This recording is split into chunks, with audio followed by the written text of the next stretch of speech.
Hello. Thank you for joining us for this holy hour as we prepare to enter into the full month of May, a month given over to reflecting on, honoring, and being perplexed by how God intervened in human history by selecting one of us in the form of Mary to participate in our salvation. It is a most incredibly weird time.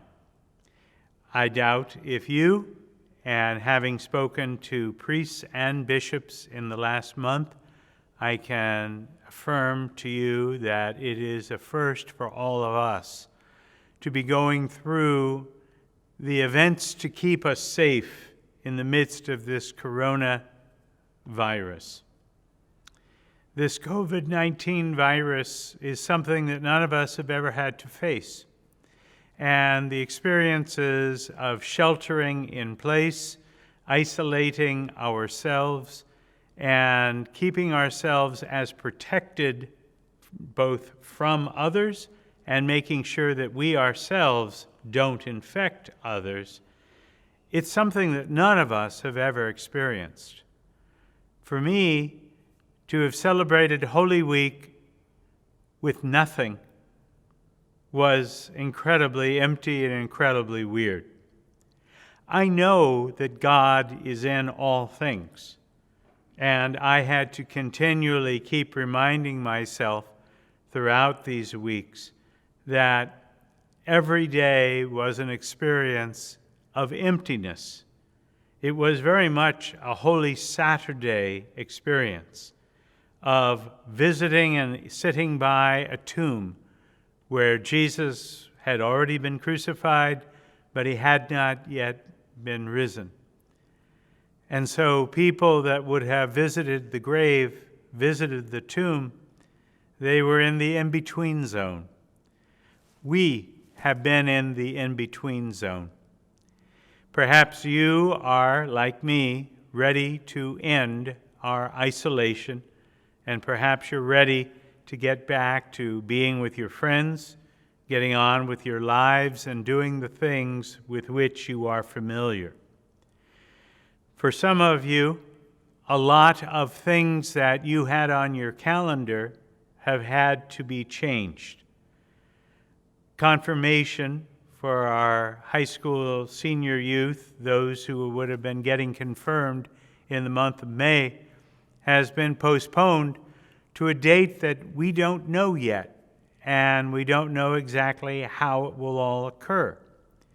Within our church building, we are preparing for the eventuality of being able to celebrate Masses, but having to do it with spatial distancing, meaning that it's going to look very different than we're accustomed to. There will be 2 empty seats next to each seated person on all sides. A room that normally would seat 450 people will seat roughly 150. How we'll manage to do confirmation or our first communions or any of the things to come in the weeks ahead, I don't know. But, as I said, I do believe that God is in all things, and so he's even in all of the upset and the unsettlement that we are individually and communally experiencing. I look forward to at least being able to welcome you to Mass, to being able to have fun with you, to joke with you, to be able to see you. I look forward to that day, and I pray, God, that it will come as quickly as possible.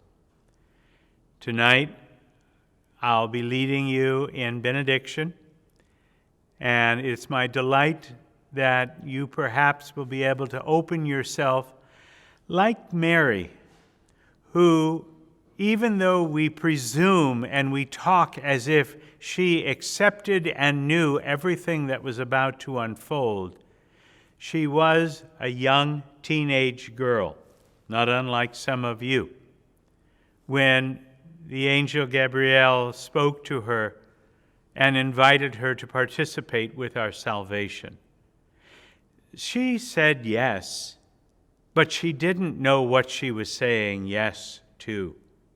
She didn't know what it would mean and how her life would be transformed.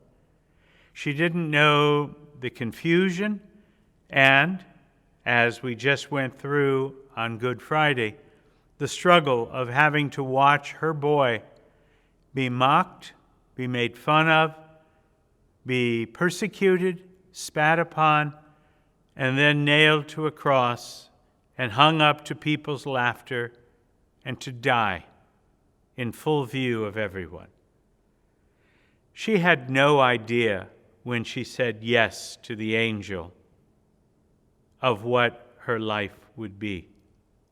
Yet, we believe that somehow she kept saying yes, trusting that even in her confusion, even in her pain, and even in her desperation as she watched Jesus die, that she believed that God was within it all.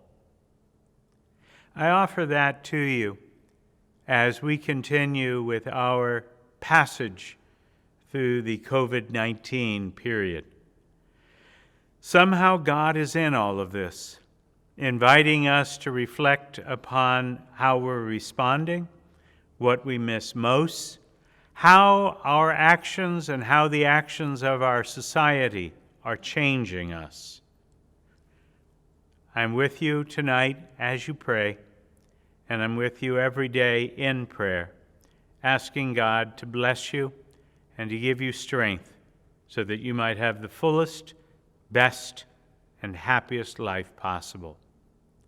Thank you for allowing me to be a part of this presentation of Jesus to you tonight.